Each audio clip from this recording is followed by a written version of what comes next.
Hey, welcome to Tabletop Skirmish Games. I'm Lee, and in this video we'll be unboxing the Warcry Warband, the Unmade.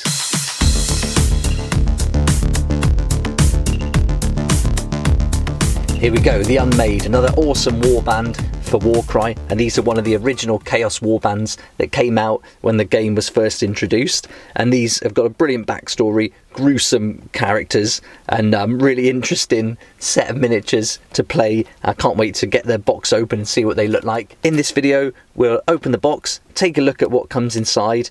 We'll have a quick look at the Unmade and their backstory, and then we'll go through all the fighter type war cards one at a time and check out all the abilities and see what options we've got when playing this warband.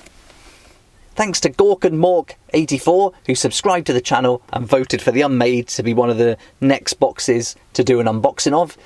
If you've seen the recent video of Warcry 2021 and everything I've got planned review and unboxing wise, then if there's something there you'd like to see unboxed next, then please let me know in the comments below and I'll add it to the top of the list.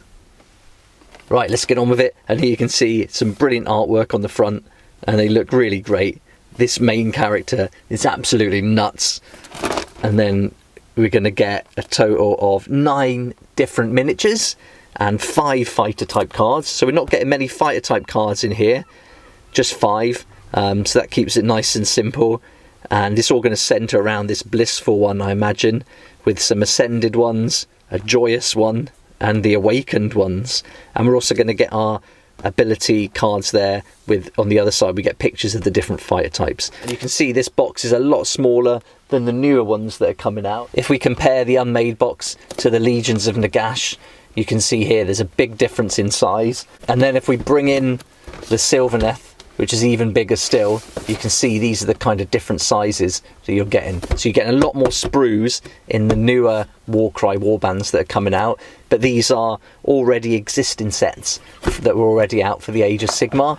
So, but with the Unmade, they were purpose built for Warcry. So let's get the box open. And on these ones, we always get the little faction warband rune mark on the box tab, which is really nice. And here it is, and this is our one. Let's get a close-up.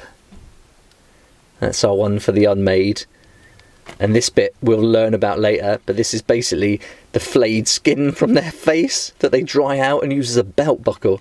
So that should give you an idea of how mad they are. And these are nice, they come with the tray, which I really like. It keeps everything nice and neat. And there's the box, we'll get rid of that out of the way. And here we go. So we get our instruction book. We're going to get the typical size sprue for these original warbands. So we get 3 of those, a double and a single. We've got our bases. 1 bigger base for our blissful one. And then we get our cards and our abilities and the fighter types on the back. And this is the box that it comes in. Really nice. Nice touch there as well. Get rid of that. Okay, let's take a look at the instruction book first. And we've got some great photos on the front here that give us a good colour scheme to work with. And it's nice. I like the purple a lot. And you can see the heads are red from where they've had their skin peeled off. And here we go. So we've got our bases there and sprues. And usually with these original warbands, there's not much choice on how you can have them posed and which weapons they use. And you can see here for the blissful one, it's pretty much as you see it on the box there. That's how it's going to be put together. The same with the joyous one. And we get a little colour guide here for each character, which is nice. So that's pretty cool. So that's really nice, I like that. I haven't seen that before. Usually it's on the back, and on some of the warbands you don't get a paint guide at all. So it's nice to have it for each of the different miniatures. And then we go on to these guys here. So still no variations. They're pretty much as you see here. And again on the back. So you get a little option here and here. And that's pretty much it. That's all we're going to get option wise. Let's take a closer look at these sprues. I'll be doing a separate video once they're built where I do a deep dive into the warband and everything, but this will give you an idea of the kind of detail you're going to get. Here's the blissful one there. That's really great. I mean, that just looks awesome, doesn't it? It's so cool. and all the different weapons, and here's those hooks. So a great starting off sprue there with lots of detail, and this looks like that's going to be fixed to the base, so not much work to be done on the base there with that, so that's nice. That's our first sprue. And here we go now for the other characters. Here we go again, loads of nice detail. These are so nice, these Warcry Warband miniatures, and even though they're assembled in a way where you don't have much variety, the way they're put together is generally really good. And here's our next one. So I like all the stitch in here. That's really great, how it's all stitched together with all the skin of their enemies that they've slain. And some really interesting weapons, unique. And that's another good thing about the original Warcry Warbands, they are so unique. Okay, before I open up the card pack, I thought it would be cool just to take a quick look at the Warcry core book, and we can see the page on the Unmade, just to give you a little background on them. I'll just read this paragraph out because I think it's really awesome, and it really tells you what these guys are all about. So, hailing from the island of Slid, close to the Joyous Nadir, the Unmade are a tribe of cannibal killers obsessed with pain and body mutilation. To these sadistic creatures, true worship of chaos can be achieved only through the giving and receiving of agony. When a member of the tribe comes of age, their face is ritually flayed from the skull, cured, and then attached to their armour. With each fresh atrocity, the Unmade sacrifice yet more of their flesh, replacing limbs with barbed weapons and cruel impaling blades. In this way, they better fashion themselves into instruments of torment, removing the last vestiges of their humanity and devoting themselves utterly to the dark gods. The tortured remains of their victims are left in gibbets and cages for all to see, for the Unmade delight in spreading terror almost as much as they do in inflicting pain. And then here we go, here's their little slogan, agony is our gift. So you can see these guys are very different to the other warbands, and their kind of backstory is absolutely nuts, which is awesome. So there we go, now we've learned a little bit about them. Let's take a look at the cards and check out the fighter types and their abilities. So with each of the warbands you get loads of ability cards here, and they're in all different languages, so you can see you get quite a lot. We only obviously need the English, so let's keep that, and we'll put those to one side. We'll get our abilities there on one side, and then we get the fighter types on the other. And here you can see we're going to get the blissful one, a joyous one, awakened one with flail, and then we're going to get awakened one with brutal polearm, and ascended one. So it's going to give us 1, 2, 3, 4, 5 different fighter types. So not too many fighter types here, and these are going to be the only ones that are available right now. So there we go, there's our ability card, and let's take a look at the fighter type cards next. And so we get 1, 2, 3, 4, 5 fighter type cards, and then we get these duplicate cards, which we'll need certainly with 9 miniatures and only 5 fighter type cards. We're going to be using these for many of them, so we may have to get some from some of the other sets to make full use of these cards here. So that's those. Now let's take a look at the fighter type cards, and we'll go through each fighter one at a time, starting with the lowest points, working our way up to that blissful one at the full 220.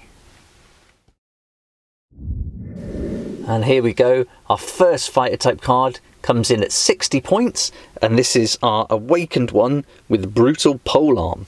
And so this guy's going to get a movement of 4, and he can take 10 damage with a toughness 3, and he's got a range weapon of 2, can make 2 attacks, strength 3, dealing 1 to 4 on a crit. So pretty average, and as we would expect for a 60 point fighter. And he's got the Warband rune mark here, so let's see his abilities. And he's got no extra ones, just the Warband rune mark, so let's see what abilities he's going to get for that. And now this is really cool. For the Unmade, they can have 1, 2, 3 abilities that any of the Warband members can use, so that's pretty good. Sometimes you only get 1, sometimes I've seen none, so this is really nice to have 3 available specific to the Warband for all the members of the Warband, so that's really good. Okay, so let's look at the first one, and that's a double called Nightmarish Visage. Pick an enemy fighter within a number of inches of this fighter equal to the value of this ability and roll a dice. On a 3+, until the end of the battle round, that fighter cannot make any move actions or disengage actions. Okay, so the dice is going to decide how far away we can use this ability, and you've got to roll then a 3+, and until the end of the round that fighter's not going to be able to move away or disengage. So I guess with these guys, they want to hold them in the fight and inflict as much pain as they can, so that really fits with the narrative there. And we've got another double called Barbed Strike. Until the end of this fighter's activation, if any attack action made by this fighter scores any hits or critical hits, subtract 1 from the toughness characteristic to a minimum of 1 of the target fighter until the end of the battle round. So that's really cool. So even if they just score a hit, they can take 1 from the toughness of that character, which I guess is to signify them suffering under the pain and torment of these weapons. So that's really good as well. Nice narrative driven abilities there, which we like. And then on a quad, the Gift of Agony. This fighter makes a bonus attack action. Add 1 to the strength and attacks characteristic of that attack action if this fighter has any damage points allocated to them. This again really narrative driven. If they get any damage points, they're going to love that pain that's going to come with that damage, so they can add 1 to their strength and to their attacks. So that's really good, and this is for any of the Warband members. So I really like these abilities so far. Can't wait to see what these other 3 are going to be. So that's really cool, and that's just on our first fighter, which is our awakened one with Brutal Polearm. Now we're moving up to our ascended one with Flail, and again at 60 points we're getting a movement of 4, can take 10 damage with a toughness 3, and we've got a choice of 2 weapons here. So this Flail has got a little bit more range of 3, can make 3 attacks with a strength 3, dealing 1 to 2 on a crit. And then his other weapon, the blade, is a range of 1, 3 attacks, strength 3, dealing 1 to 3 on a crit. So we get a little bit less damage inflicted there, but he has got the extra range, so that's nice.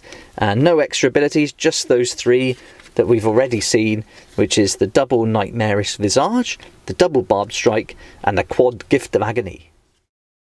And now we're moving on to the ascended one, and this is the only miniature I believe that you've got the option of swapping that weapon out. And you can see here on the fighter type card you've got the other weapon variant there, and so this is 125 points, so we're pretty doubling up now, and got the same movement of 4, the same kind of damage that they can take of 10, a little bit tougher with a toughness 4, and they've got a close-up range of 1 with their weapon, can make 4 attacks, strength 4, dealing 2 to 4 on a crit. So not huge considering we've just gone from 60 right up to 125, but we do get another ability, so let's check that out. And this ability is going to be on top of the Nightmarish Visage, the Barbed Strike and the Gift of Agony, and that is on another double, so quite low again. It's called Chain Garrote. Pick an enemy fighter within 5 inches of this fighter and roll a dice. On a 3 to 4, allocate 1 damage point to that fighter. On a 5 to 6, allocate a number of damage points to that fighter equal to the value of this ability. Okay, so this is cool. So as long as we're within 5 inches of an enemy fighter, on a 3 to 4, they're going to be able to give 1 damage point, but on a 5 to 6, they can give the damage points equal to the ability. So if we're rolling 5s or 6s for this ability, double 5s, double 6s, that damage can be quite high. So that's another nice one. And on top of those narrative driven ones, I think that suits it, and that's a great one for our ascended one there. Now we're on to our 4th card out of the 5, and this is the joyous one, and at 145 points, getting a bit extra movement there. So movement 5, can take a fair bit more damage at 15 with a toughness 4. We've got a new ability on top of the warband abilities, and this weapon, these kind of blades, so we've got double blades, so we should be expecting more attacks. So we've got a range of 1, 4 attacks, strength 4, dealing 2 to 4 on a crit. So I thought this one might have an extra attack there, maybe 5, but compared to the one we've just seen at 125 points, this is pretty much identical, although he does get a little bit more movement and can take a bit more damage. But let's see what this ability is and if it's worth that extra 20 points. And again, he's going to get the Nightmarish Visage, the Barbed Strike and the Gift of Agony, and on top of that he's got this one called Flaying Frenzy. Roll a dice for each visible enemy fighter within 3 inches of this fighter. On a 3 to 4, allocate 1 damage point to the fighter being rolled for. On a 5 to 6, allocate a number of damage points to the fighter being rolled for equal to the value of this ability. Okay, so this is pretty much the same as the double chain garrote here, I believe. Yep. So, but we've got a little bit less distance. They've got to be 3 inches instead of 5, but it's for every visible enemy rather than just one. So that is quite good. And on a 3 to 4, we're going to do some damage, but on a 5 to 6, if we're rolling high there for our triple ability, we can deal a lot more damage. So yeah, I think that's definitely worth the extra 20 points there for that extra movement, damage being taken, and that flaying frenzy. That's really nice, and another great ability there. Now on to our final card, and this is going to be our leader, the blissful one, and we can see here at 220 points we're going to get the Warband rune mark and the leader rune mark, so we're going to get 4 abilities, and movement 8 with being able to take 20 damage at a toughness 4, and these extra long kind of stilts there that have replaced her limbs, they're going to get that extra movement, so that's really cool. And here those kind of hooked weapons have got a range of 1, can make 5 attacks with a strength 4, dealing 2 to 6 on a crit.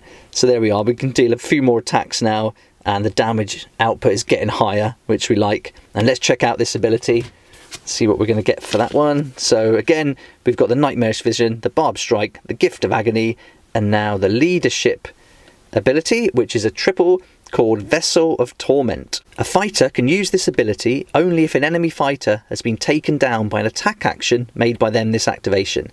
This fighter makes a bonus move action. Then they can make a bonus attack action. Okay, so as long as they take someone down, they get those bonuses, bonus move and a bonus attack action. And that's really cool. But this is really nice, getting those 5 attacks, I think is great. And so, brilliant, that's our final card. And that's our leader, the blissful one. So there we go, that's the Unmade, all unboxed, and we've seen all the contents and gone through all the cards. Let me know what you think in the comments below. Do you think they're going to match up against some of the other Warband? And especially I'm thinking, what are they going to be like against the Iron Jaws? Are they going to be strong enough? It seems like, looking here at their kind of statistics on the cards, it's going to be pretty tough for them to beat someone like the Iron Jaws. And even going up against the Skaven, I think they're going to struggle. But until we get them on the battlefield, we'll just have to wait and see. But my first kind of impression here is these guys aren't going to be too tough, and are really going to rely on those abilities there and how we use them. But let me know what you think. I'd love to hear your thoughts on this. Maybe you've been playing them for a while. Let me know how they play, and maybe you've got some good tactics you'd like to share with us. That'd be really cool. So the RRP on these is £30. I picked them up from Element Games, and so you're going to get up to 20% discount there. And I'll put a link in the description below. That'll be an affiliate link. Buying anything from that affiliate link is not going to cost you anything extra. In fact, it's going to save you up to 20%, and any sales made through the link, I get a small commission, and then I can use that to develop the channel and start branching out into battle reports and things like that. So thanks so much for that support. I'll get these bad boys and girls all built, and then I'll play a few games with them and get a feel for the kind of abilities and the tactics that are good. And then I'll do another video in the weeks to come on the Unmade here, and then you can see them fully assembled. I'll also do a painting video of how I paint them with the contrast paints, so you can check that out too. Although I'm a little underwhelmed by the amount of fighter type cards we've got, and also when we look at the kind of amount of ascended ones and awakened ones, when we only get 1 card for each, we're really going to have to use these duplicate cards a lot. I think with all that aside, the backstory alone makes these a really interesting warband, and one that I think are going to be really fun to play. I'm looking forward to diving into the whole narratives and seeing how the quests and campaigns go with these. I think they'll be really fun. I hope this video has been helpful to you and given you a good insight into what you get in the box, and gone into each of the fighter types, and maybe this is a warband you'd like to play. Thanks so much for watching. Please like if you like it, subscribe for more content like this, and don't forget to hit the notification bell to join me next time on Tabletop Skirmish Games.